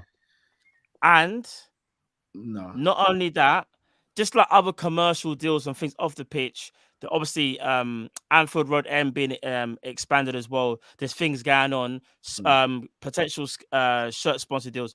We're not really complaining, are we? Therefore, the reason why I say, especially like over the last how many years, so even though you're right, Drift, about the whole like, I think because we're winning this year, it kind of maybe just boost like their profile even more, yeah. When you look at like our transfers as well, like even though we're not doing loads of them, they seem to be the right ones. We're picking the right players, and that's all you can ask for because we don't really care how much a player costs, innit? As long as it's the right player, innit? We're cool with it, innit? Right? Yeah, That's the yeah, main yeah. thing. If it's the right player, we're like, but I don't care. Look at Carvalho. He's about to sign. He'll cost under 10 mil. If he like hits the heights how he's supposed to, we don't care if he costs that amount of money. So there you have to look at it and go, everything that they're doing right now, we can't really complain. Yes, you can always find something, you can have a gripe, but let's be real, guys. A couple of years, 3 years ago, we were having debates on it about look at Abramovich. They're just look at the way how he goes. Look how much he loves their club. Well, look at them now. Man City. That's a very extenuating circumstance, though, isn't bro. it? I'm a bit real though. No, we've had debates with them where we've been speaking about Chelsea and like how they're prime. We're not prime. We were saying like they're an anomaly of. No. I agree. I agree. I'm saying the issue he went through why he's not there anymore, though, is an extenuating circumstance. Like that's a 1 in a million. I hear you. But I hear you. But then look at Man City. Then listen, they're still buying players and all willy-nilly. But there's even still things about them that could crop up potentially, get in trouble with UEFA again. So we just have to look at it and go, you know what? No owner is perfect. There will never be a perfect owner. But the one that we have at the moment right now seems to be ticking a lot of the right boxes. You know what I'm saying? Yeah. I was just asking the question. That's all. Circle back to Tchouameni. Could there be any way Tchouameni, Fab, and Thiago becomes a starting midfield three, or is that in Klopp's mind the starting midfield three? Could Tchouameni play that box-to-box 8 role on the right-hand side? I'd be a little disappointed if that was what we played week in, week out, based on the fact that a little creativity is what we've been lacking for a little while, and Henderson and Keita probably don't necessarily offer the creativity that we would like them to, which is always a little gripe we have, like with low block teams and things like that. So to bring in a guy who's going to pretty much do what Keita and Henderson do again, but just younger, would be a little bit disappointing. It would be. It'd be a little bit disappointing. Like, he's a brilliant player, so I'm not going to have an issue with him as who he is. But I would hope that's why Carvalho's coming. I hope that the evolution of the new tactic to be a bit more possessive and to be a little bit different to how we were, where it's just about engine room and work rate. I would hope that continues. Do you know what I mean? I would hope that continues. And Tchouameni is back up to a Thiago or a Flacco, or plays, if not, or whatever, and not to come in and be the new engine and we're back to work rate aggression. Because even are we sleeping on this creativity though? Because his numbers suggest he's more creative. Yeah, but not the way we want him to be. See, here's the thing. I think he's creative for his team, for the type of players that they have. And I could be wrong here, but for us, I would be a little disappointed if he was the guy that was brought in, like you said, to add that creativity. For me, he's a robust number 6 who's got characteristics that can play the 8. So you can adapt his game. But let's say, for example, we're playing Man. In fact, let me not even say Man City. But let's just say we need to go all out attack. My personal thought wouldn't be Tchouameni and Fabinho should both be starting, even though it could still work. I just think maybe we've got other creative players there, and like your Fabio Carvalho, who can fit the profile. Because I'm not gonna lie, as much as I love these robust players that we are linked with and whatever, there's still that part of me, and I don't like bringing up his name, but I wouldn't mind like that type of Bernardo Silva-esque player where they are hard-working players, but they got that skill level where they can just open up a game just like that. KDB is one of the hardest players to find because for me, he's a hybrid 8/10. He's a mad hybrid. But it's very rare that you come across those players in midfield that can open up a game. Like your old school Iscos, like, you know, them players like that. Technical, elegance that, like, under pressure, they can keep the ball. And, you know, tight spaces. I like players like that. That's one thing I feel like we miss. But then maybe our injury room don't need it. Is that not Carvalho and Elliott, though? Yeah, no, it is. That's what I'm saying, bro. So that's what I'm saying. Tchouameni hopefully is coming in to be part of the squad rotation for the further back midfield and not like, because if I said to you guys, and we've said this numerous times, so I know you agree with me anyway, you put Steven Gerrard in his team and we win everything. But it's not just because of who Steven Gerrard is, it's because of the position he plays. If Steven Gerrard was a left back, we wouldn't feel as much like it's the position. And we've all sat here and said, you put Kevin De Bruyne in Liverpool's team, not because you're weakening Man City, but like just because of what you're doing. We are unquestionably the best team on the planet without a shadow of a doubt. Like nobody would even question what you said if you said Liverpool's the best team for the last 10, 15 years or whatever. If you just add De Bruyne and put him in our midfield with Thiago and Flacco, because that is the only thing we're missing in our team. Just that guy, that game-changing attacking midfield type player. That is all we're missing. Could that not be the player that we're potentially looking at for next summer, which we'll speak about another time? I mean, I'm not sure if I know who you're talking about. I think is he British? He's British, but plays in Germany. Yeah, I know you play talking about. Okay, yeah, I get you. I mean, I wouldn't even put him in that bracket with De Bruyne though. I still think he's a different type of player to De Bruyne. Well, I'm hoping Carvalho comes and beats that guy.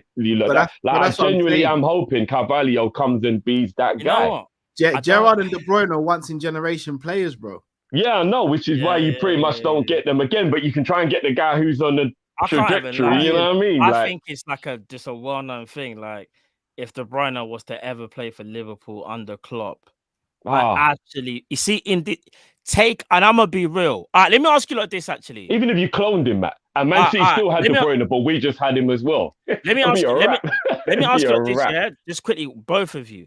Kevin De Bruyne is signing for Liverpool right now, but one of these three midfielders have to go. You got to pick one out of the three: Fabinho, Thiago, or Henderson. Who are you taking out? Drift, I'll start with you first. Henderson. Cal. You know my answer. All right, let me make it a bit harder because that's too easy. Last one. You got to take out one of these two, Fabinho or Thiago. Who are you taking out? Fabinho. Cal? I don't know. And I'll give my thinking before people think I'm crazy.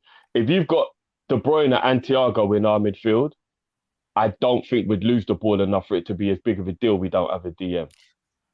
But we still need one. That's why I specifically said them two in the end. I hear that, the DM is important. Remember, we got Virgin Ibu. We got Virgin Ibu, who I would hope can just raise their game and sweat a little bit. You know, they don't really sweat during games. You'd be like, guys, look, we're going to make a sacrifice. We're going to take Flacco out of the team, and you lot are just going to sweat a little bit. Yeah. And we're going to have De Bruyne and Thiago in the same midfield. I mean, how often would we lose the ball? Let's keep it up. What I'm saying is this. It's never going to happen. But if KDB was to ever play for Liverpool, we genuinely... It almost kind of doesn't even matter who you take out from the midfield. Almost doesn't matter. We clean up, bro. And it's one of them ones. Plus, he's a hybrid. You could just ask Henderson or Keita to try and be a little bit like... discipline. What's his name was at Bayern Munich, Goretzka. I know Goretzka is a bit more defensive-minded, but you could ask one of those two to be next to Thiago and do what Goretzka kind of did and let Thiago maybe be deeper and be a deep line playmaker, because now you've got De Bruyne. De Bruyne will be able to do a lot more of that link play, and like it'd just be ridiculous. It'd be ridiculous. So it'd be crazy. Yeah. And I get through these super chats before we do the last topic in the FPL update. Jamrock says we expect to surpass 2 million in kit sales. Phenomenal. That's heavy. Froggy says FSG model will probably cost us 2 titles minimum. We'll address that at the end of the season. I don't think they can be blamed. Well, they've cost us 2 titles if you kind of think about it in the past from not giving us the squad to compete. they have, Cal. We can't just sweep them up now because of what they've done now. There are many a times when we should have won stuff, and if they'd have give us 1 or 2 players here or there, we would have been able to do better than we did. I can't blame him for 18-19. No, not blame them, but if they'd have given us a better squad, couple of them draws where players are tired, rotation wasn't possible, would have been a lot better, bro. So I still believe that's. I think that's harsh on them. Pete Al says, "Can you add Rice stat comparison?" I'll do that on another show. If the rumors become more like increasing. Jamrock says, "Need a character metric if there was ever one." That's a good point as well. We all know how much our recruitment look at the character of a player before we sign them as well. Froggy, Klopp interfered in Hendo Milner deals. Why not Genie or Salah? Give that 140k money to Salah. FSG model needs to be updated to today's income. I mean, he did get involved in Genie's one. It just they didn't come to an agreement. P. Al says needs to talk about how we are playing badly in big games other than City in the FA Cup. The only big 6 teams we've beaten in the league is United and Chelsea and Arsenal. So, I mean, we've done a double over Arsenal and United. Tottenham, we've obviously got this weekend. The first game they should have been down to 10 men, and I think we win that game if they go down to 10 men. Chelsea, the first game, I think we played them off the park, but they were down to 10 men and they parked the bus. Second game, we were lucky to come out of that with a draw. The home game against City, I think that could have gone either way. The away game, I slightly say they maybe edged it. I don't think we've been bad against the big 6 this season on the whole. I think we were poor in both Man City games, though. Not in the first one, Drift. Yeah. If Salah doesn't come up with his absolute magic in that game, I don't think we would have got a draw in that game. We weren't really good in that game, bro. In the first half, we got to be honest, we weren't. Second half, we were very good, Drift. Salah was very good. No, I can't lie, bro. If it wasn't for Salah, I don't know what would have happened in that game. Nah, second half, we were good, Drift. We were good second half, bro. We were all right. We were all right. Salah was a sensation in that game. Troy M says, Tchouameni, skill, area ability, and speed in our midfield next to Fab would unlock so much potential in our full team. Basuma wants to go to Arsenal, throw up. I can't even begrudge him. If that's his club, innit? And you know what? As much as I banter Arsenal, if they go and get Basuma, it will take their team up to a completely new level. Aditya says, check Carvalho's goal. I'll do that after the stream. Yeah, it's good goal. Jamrock says, no AFCON for Tchouameni, one less body for Basuma. Very true as well. Yeah, I hear that. Jamrock says, FSG always look for value in their purchase. If they believe they can get a player for 40 mil who can do the same as a 100 mil player, will you get the 40 mil player? Very true as well. Don't have a problem with that, to be honest. Yeah, no. Jamrock, does Gravenberch have the same type of potential as Tchouameni? I think they're different. Gravenberch is not a 6. Nah, he's not. He can play 6, but he's not a natural. Tchouameni is more of a natural 6. Gravenberch is more of an 8. I do understand though, because I've championed Gravenberch for a while. I think he's serious, and he still looks like he's going Bayern. I think from what it looks like. Obviously, even though it's stalling a bit, but obviously this is not like the main thing. Obviously, thoughts and prayers to Mino Raiola and his family. Do you think this could potentially change how some of his clients are dealing and how they dealt with going forward, though? Yeah, it's going to be easier now, without disrespect. I mean, it will be because a lot of people. We got to be real, because he's passed away, we can't lie about the facts. Teams actually didn't deal with his clients because of him. Like they've actually come out and actually said it's him we don't want to deal with. All right, so check this out, guys. Yeah, I'm going to play a little devil's advocate. Literally one word answer. If Haaland was available for the same amount in the summer, but he only wanted maybe 200k a week, would you guys be up for it? 200k, yeah, that's normal money, yeah.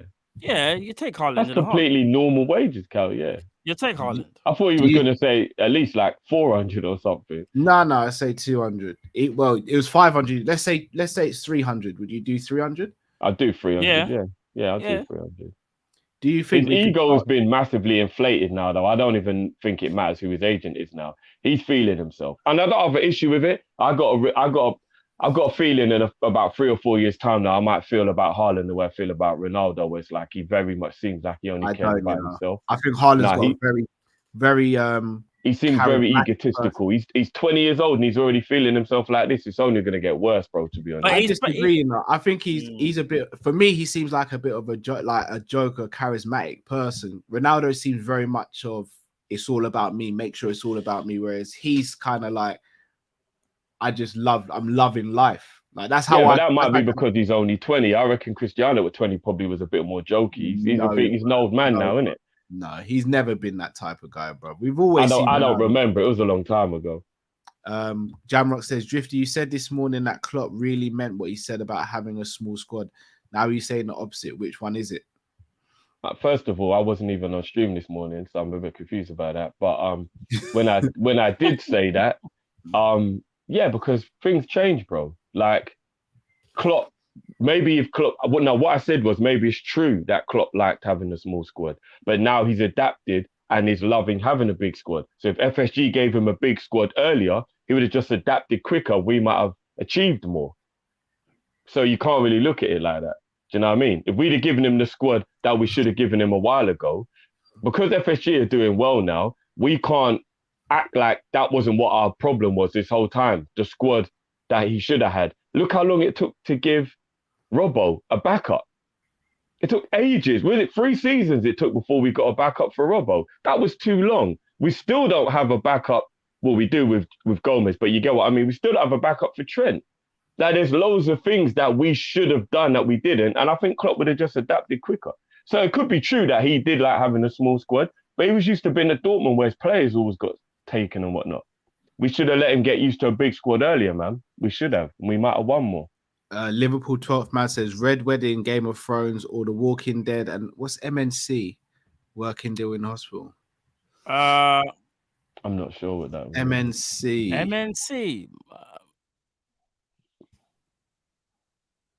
I don't know. If anyone knows what that is. Yeah, I generally don't know.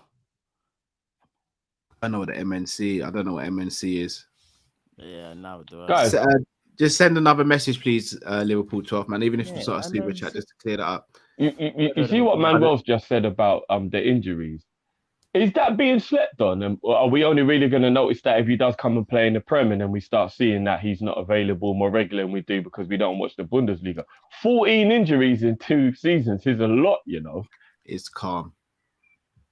It's quite. That's a lot. We've gone Naby, who's probably had less than that. Liverpool 12th man has just said it's Man City working a deal in hospitals still. All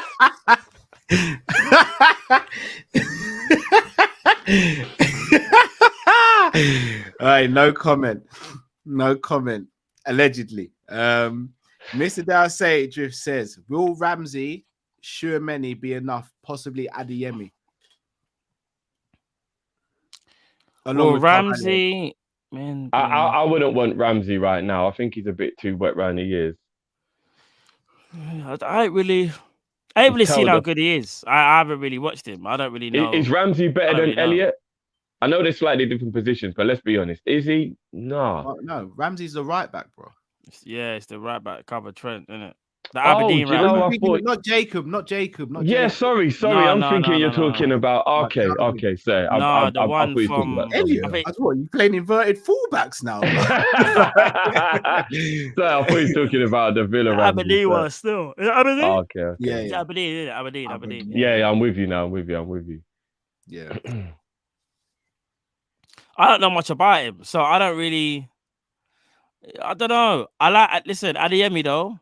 I think he's a problem still. I genuinely feel like he's someone that we should be signing him, in my opinion. No. I've won one matter on a free. Oh, cool. We move anyway. Don't want him either. Pogba's on a free as well, you know. Pogba's on a free. I'll take Pogba. You take Pogba on a free, yeah? I want Pogba. What's the reverse psychology work? Nah, and the Man United fans are rattle when Liverpool unveil Pogba. Oh my days. Quick question: would you have taken Rudiger or Christensen on a free? No. We play a Yeah, back them four. are We play a back four, and neither of them are good. Would you in the take back it? four. All right, let me ask you. Let me rephrase it then. If one of our centre backs left, if that's a big if, by the way, but you know which one I'm talking about. I don't want to bring him up. No. But would you take any one of them as a supplement in it to supplement the damage? No, and I'm not even being shady. No, I just On a wouldn't. free, no, fair enough.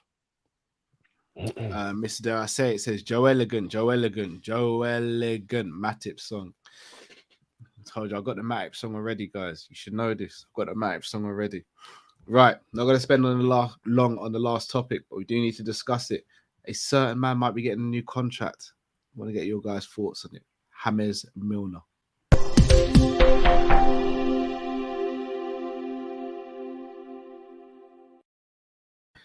Right, boys. Milner's touching age still. Had a sick game against Newcastle. Doesn't look like it though. We all thought he was going to be off. What are we saying, boys? What's our thoughts on this? And again, there's been no sort of inclination that it's going to be a player coach. It's just going to be a player deal. Another year extension. I have no issue, and people can call me Sentiment FC all you want. I have no issue with anything the club do to extend James Milner's stay. I have no issue with any of it. Matt, come to you then. I love James Milner. I do. And I think what he's done this season, he's done very, very well. However, if it's not a player coach thing, I do feel like maybe we could bring someone in who is younger in it. Because we kind of got it's one of the ones where you have to let go. He's good. Don't get me wrong. He is good. And there will always be moments where maybe next season, let's say if he didn't sign, but next season we'll go, if Milner was there, like his tenacity, his leadership. But I do think though, like even with like Man City, like Fernandinho, I think he decided to leave as well. Like I think there's got to be that time where you kind of go, do you know what? That was the last ride. Go out on a high, in my opinion. You don't want to see him have a bad season and then go, we should have got rid of him, or do you know what I mean? I think he goes out on a high. I'd like to see him do that, go on a high, lads. I don't know about you, because I do think he's a quality player. However, I just feel like now might be the time, so to speak. I see the logic in what you're saying, 100%. But I think we'd have. If you look at what he's been asked to do and how he's performed when he's been asked. Oh yeah, it's nothing he's done wrong. I genuinely believe it's a very uncomfortable conversation that a lot of people would have to have at the end of the season. That James Milner's been our third best midfielder this season. Third. Yeah, I think Thiago and Flacco were the only two players you can actually hands down say have performed better than James Milner this season. I disagree with that. What about Naby Keita and Henderson? That's fine. Naby Keita and Henderson have had good seasons, but I'm talking about the job that he's been asked to do and when he's played and the performance levels he's given when he's played. I think it's a very strong argument. He's been the third best midfielder. But you're doing that because of his age, though. You can't do that. You got to not rate just that, bro. Fairly, I'm saying though. He's filling in all positions. He's playing everywhere. You're not the best than Naby and Hendo, though. Bro, it's a conversation. It's a conversation. Well, if you go back and you actually look at James Milner's performances when he's played, it's a conversation. So, not gonna lie, massively disagree with that. Massively. But fair enough, though. Fair enough. Like I said, it'll make a lot of people uncomfortable. But I mean, are you basing that off his appearances, though, Drift? I'm basing that off of his performances. He hasn't played as much as the others, so I obviously can't do literally game for game. But other than a Man City game at home, where he wasn't even bad, but Foden obviously got the better of him, he hasn't let us down this season any time he's played. I mean, I don't think he had a good game against Chelsea. He was the best of our midfielders, but well, there you go, bro. So he was still the best one in there. No. But just because he still was like a 5 or a 6. But he was better than the other two, who was Flacco and was it Hendo or Thiago? Yeah, but that's one game, though. No, but my point is, even in a game where he wasn't that great, he performed better in that game than other players who are starting players. So what I'm saying is, it's an uncomfortable conversation to have, but James Milner has pretty much been really good whenever he's been called upon. No, he's been good, but to say that he don't let the team down in any way. Like he No. does not let the team down in any way, shape, or form. How No, many but games here have I'm- you played in midfield this season? Yeah, but that's the point I'm making. That's why I think Klopp wants him around, because he's a utility player and because he can do so much stuff in the team. He's not just, if he's not playing here, he's not playing. He can do so much. Look, if Klopp wants him around, I don't have an issue with it because I think he's still performing at a high enough level. No. The Tottenham game at home, bro. Yeah, but we can pick up bad games from everybody. So I'm not talking about random. I'm just talking about in general, his performances average out probably better than majority of our other midfielders. Yeah, I disagree. In terms of him, so don't you think it could potentially be a thing where you're looking at him thinking, is he blocking someone's path to the team potentially if he's still around? Is he, if we're trying to play this progressive football with dynamism, athleticism and creativity and all these other things in between, is Milner still the guy? Like, forgetting who he is as a person, no one can say anything on Milner as a leader, a person, etc. But in terms of him, all right, I would have put, this is the best way of me putting it. If Milner wasn't our player and we were linked with him, would we be happy at signing him for one season? That's a bit different now. No, but it isn't no drift. But that's the way we have to look at it. Nah, because there's credit in the bank, loyalty to a player, all those things come into it. They do. No, but people don't like to hear it, but it does. No, but all right, but drift. But all we right, can't so hold on to. If Ox wasn't at the team now, if we were linked with Ox right now, would you be all right with it?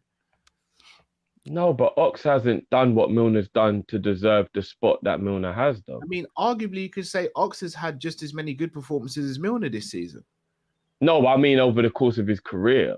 No, but this isn't about careers. His Liverpool career. So over the course of his Liverpool career, Ox don't even have a sniff on credit in the bank that Milner does. So it makes it a different conversation. But it's not the point, no, Drift. It's about the player. Because we can, if that's the case, we will never lose any player who's been good and a loyal servant to the club.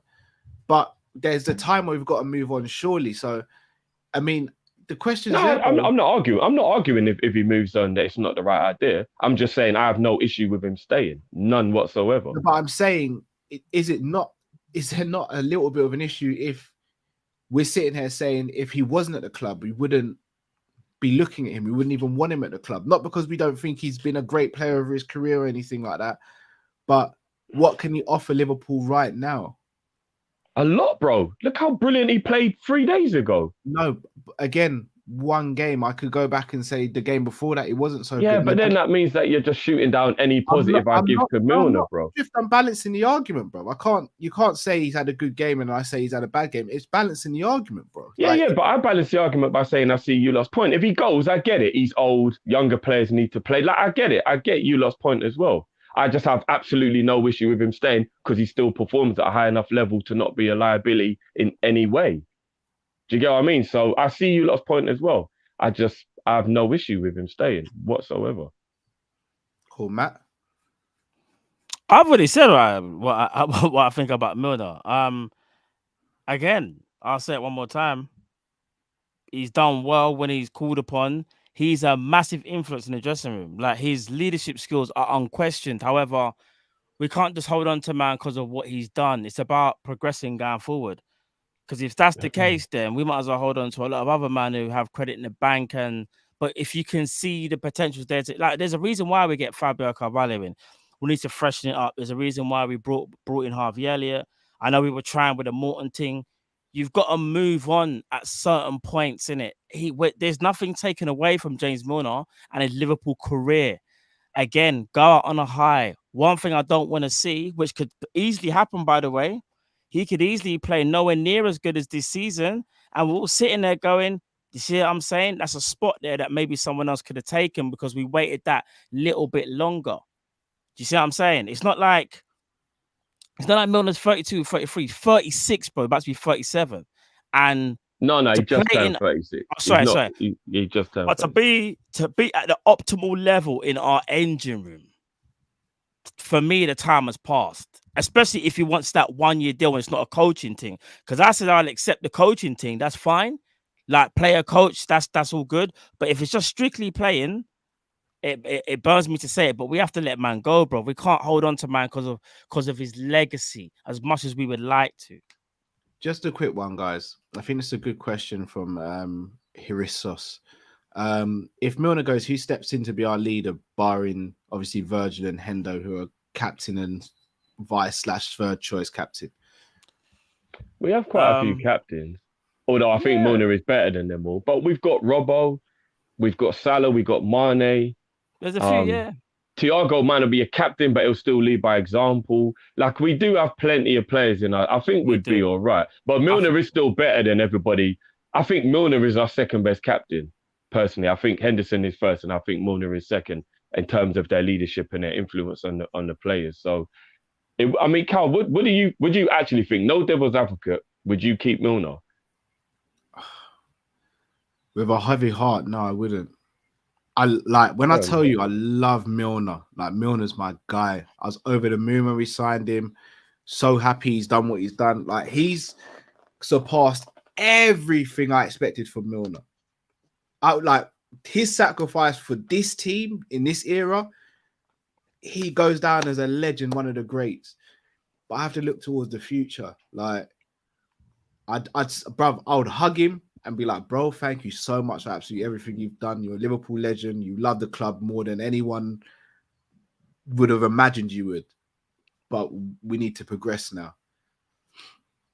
I would try and convince him to take a coaching role, personally. I really do hope he does take a coaching role. Fact, that's what I need.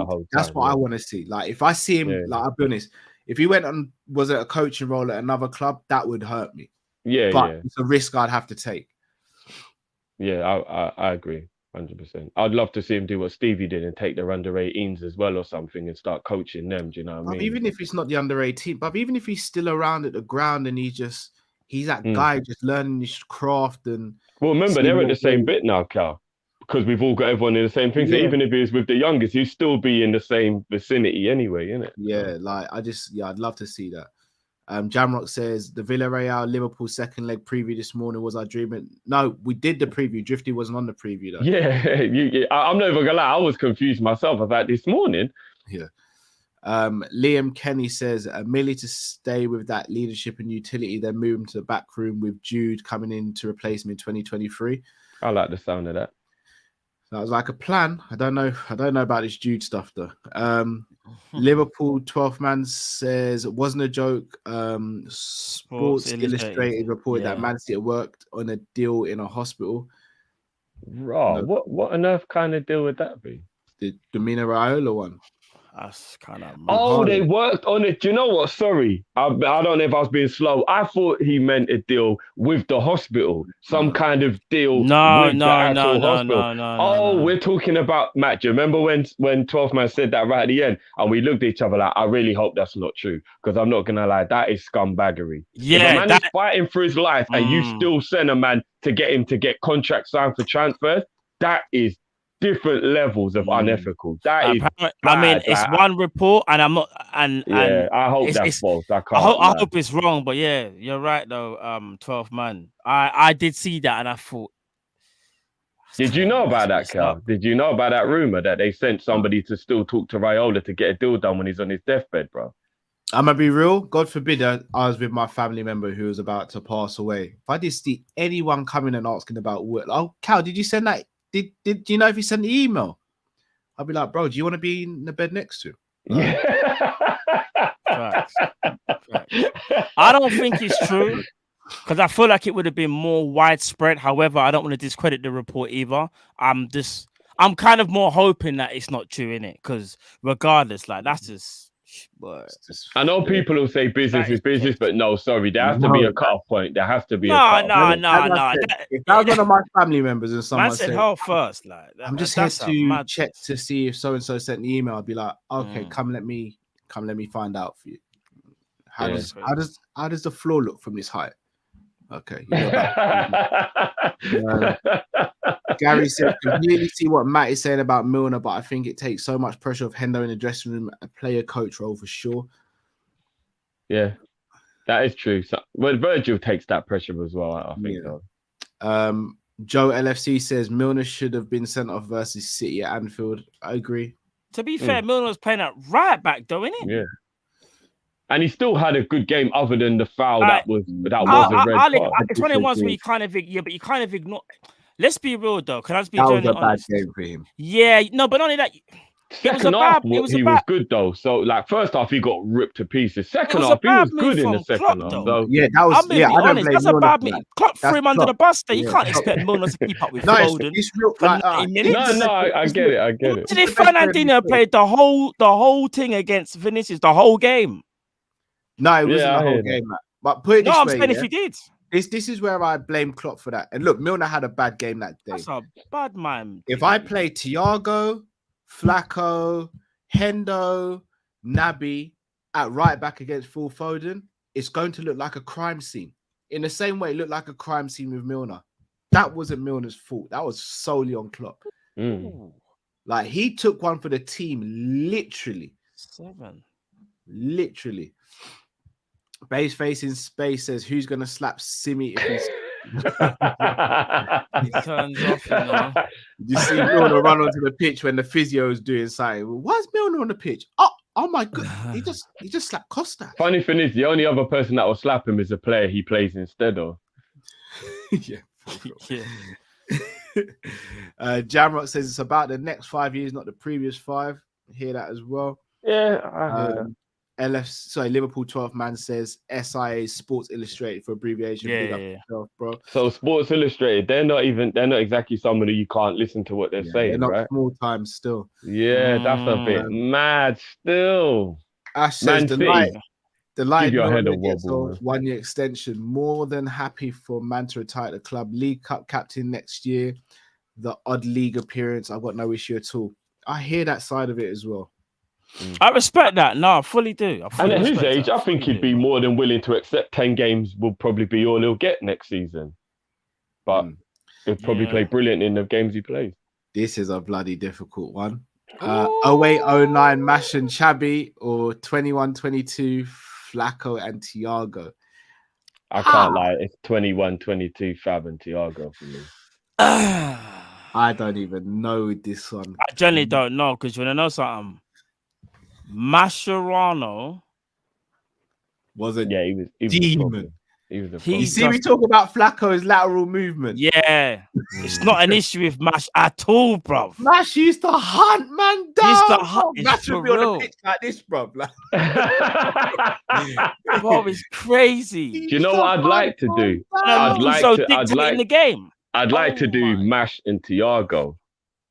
I think that would be the best combination of those 4 players. I actually don't think it would work as well. In the same way, I don't think Flacco and Chabby would work as well. You don't think so? Mash being an ultimate destroyer and then just passing the ball to Thiago. Like just doing all the destroyer and then just give the ball to Thiago. But if you watch Flacco and Thiago, they pop the ball 1-2s quite elegantly between each other. Yeah, they do. Yeah, I actually don't think you can cross match them. That's what I think is a bit mad. Yeah, because Xabi Alonso and Thiago won't work. Mascherano and Fab won't work. I don't think Mash and Thiago works. Chabby and Thiago. I think it works. I do think it works. I do think Mash and Thiago works. I can't lie. I don't know. That would be because Mascherano ain't no dead passer of the ball. No, of course not. He played for Barca at that and was, you know, you got to be able to pass if you play for them. He's still capable of popping little 1-2s with Thiago in that midfield. Wasn't as good though. We'll say that though. Like he wasn't as good as passing as Flacco, but still more than much better. Flacco's much better than him at passing, but he's still good enough to be able to play with Thiago though. Like Xabi Alonso's my guy. Troy M says Milner after screaming at Simicast after slapping him, shouts like Will Smith, "Keep my forward out your fucking box." Keep my forward out the fucking box. Yeah. Milner probably would scream something like that. So to end it, Milner extension 1 year, yes or no, Drift? Yeah. Matt? No. I'm not answering. I'm getting these splinters.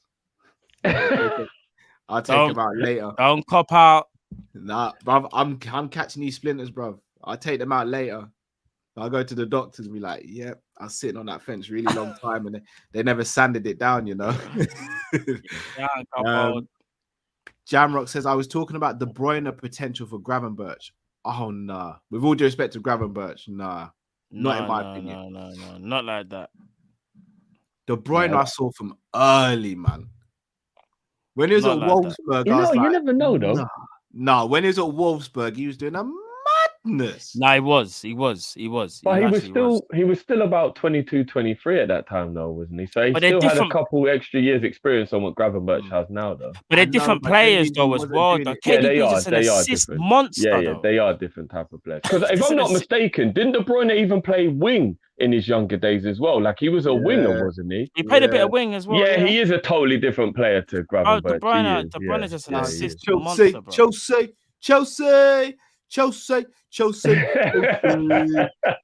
You got Aaron doing it now as well, you know, Cal. Yeah, in the group, did you? I did see. After yesterday's game, he came in the group. Yeah, I said, seen mad stat, not sure if accurate, that we have dropped 20 points this season and 16 where games Thiago didn't play. That wouldn't surprise me. Yeah, I heard something like that as well, yeah. Troy M. Summer show doing all-time underrated 11. Yeah, I like that. Yeah, that's cool with me. I like that. Big up yourself. I like the Premier League draft as well. That would be hilarious. Yeah, 100%. Right, guys, our favorite time of the show. Mark. As I said, I ain't calling nobody out. Aye. I'm in the mud with this one. Bob, I'm in the mud. Let's not talk about FPL, bro. FPL, I'm sliding. Let's have a look.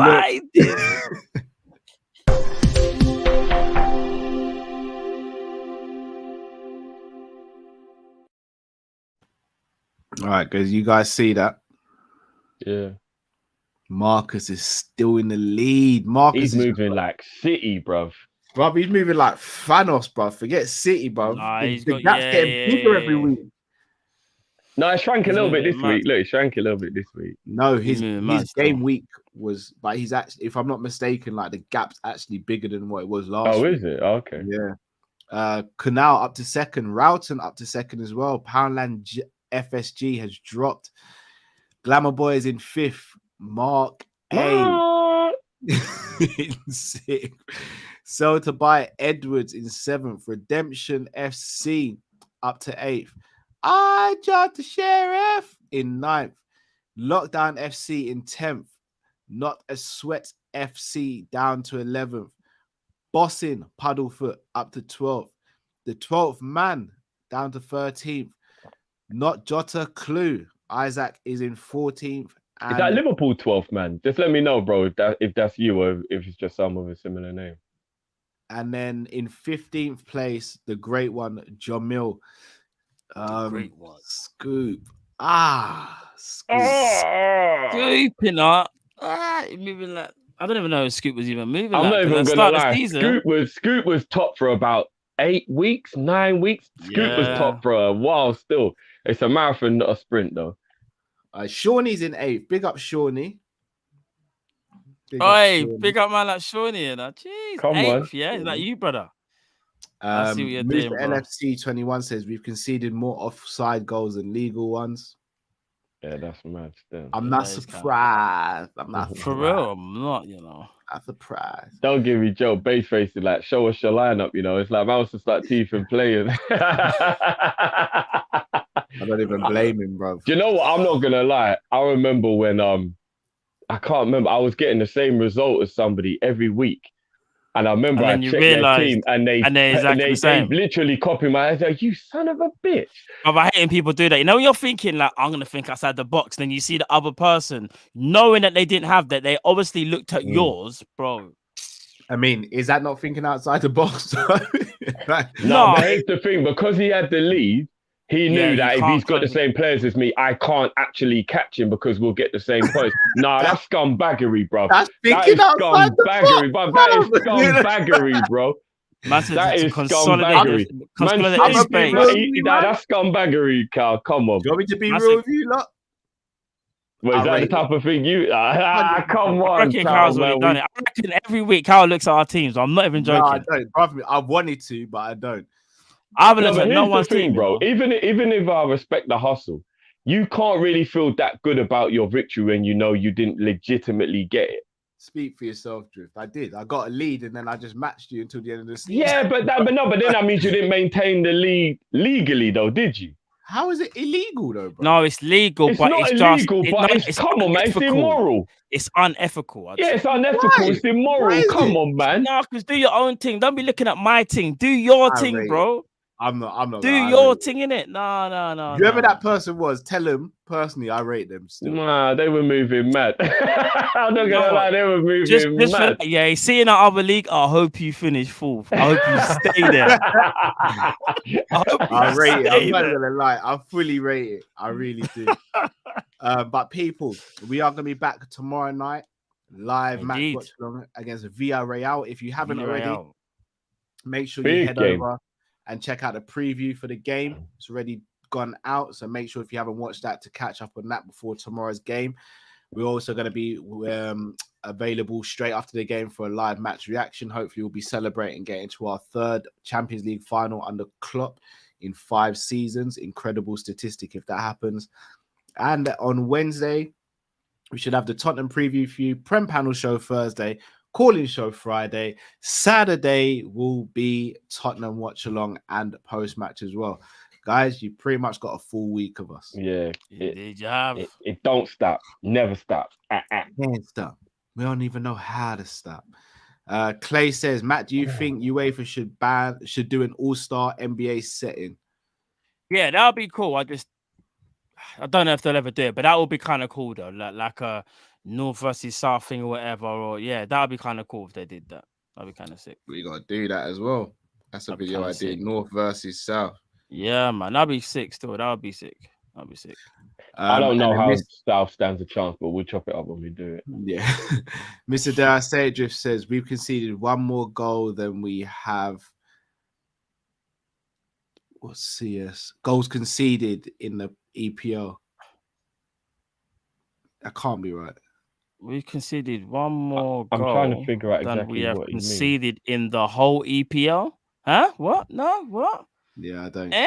I'm not gonna lie, I guys. don't The know. abbreviations are a bit mad sometimes. Yeah. Yeah, I'm a little stuck on that one, bro. Oh, clean sheet. Oh, clean sheets. Sorry, my bad. So Oh. we've conceded See, one more must just goal be us. than We're clean another- sheets. Okay, makes sense. Oh, yeah, okay. yeah, LBH apologies. moment. Yeah, hold That's on. me being tired. How many clean sheets have we got in all competitions? 20. It's like We got is 20 it in the 20? Prem. Yeah, Oh, I knew yeah. it. I don't knew know. it. No, 20 in Prem, though. I'm thinking all comps it might be like 30 or something. It's a lot. I remember it being a lot. League Okay. Cup off the top of my head. First leg we won 2-1. Second leg was Preston 2-0. So that's 1. Then it would have been Leicester. We didn't obviously keep a clean sheet. The 2 Arsenal games were clean sheets, and the Chelsea game was a clean sheet. So that's 4 in the final. So that's 4 more. So that's 24.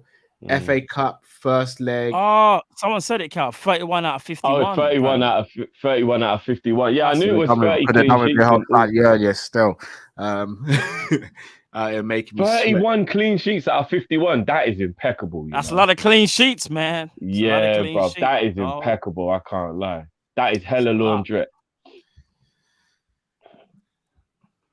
Clean as a whistle. That's what we like to see.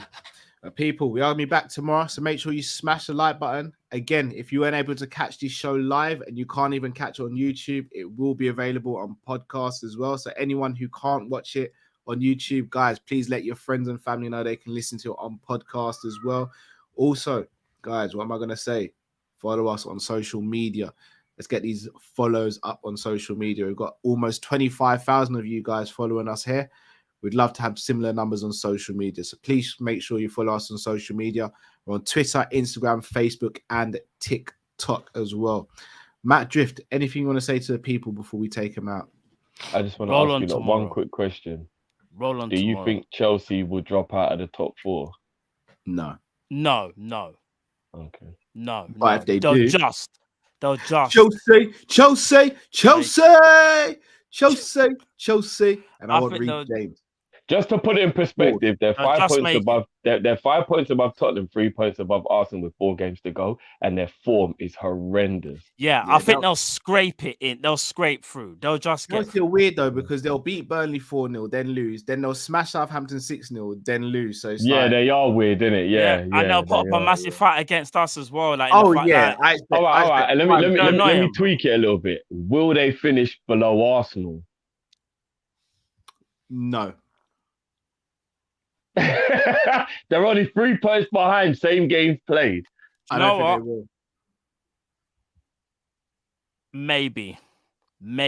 Maybe. All depends on that North London derby for me.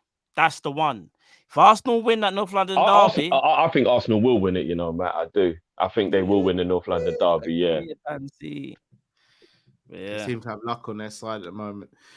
Big up to them. Big up to them. Lee. Big up to them. But no, thank It's you. going to be everyone. funny watching Arsenal in the Champions League anyway. It will be hilarious. You ever seen a kid play man's football? It'll be hilarious. And I bless everyone you watch. jokes every week. Till we see you next time. Stay safe, stay blessed. Have a fantastic rest of the day. Eid Mubarak. We are Kop-Ish and we are out, people. Take care. Peace. Tomorrow.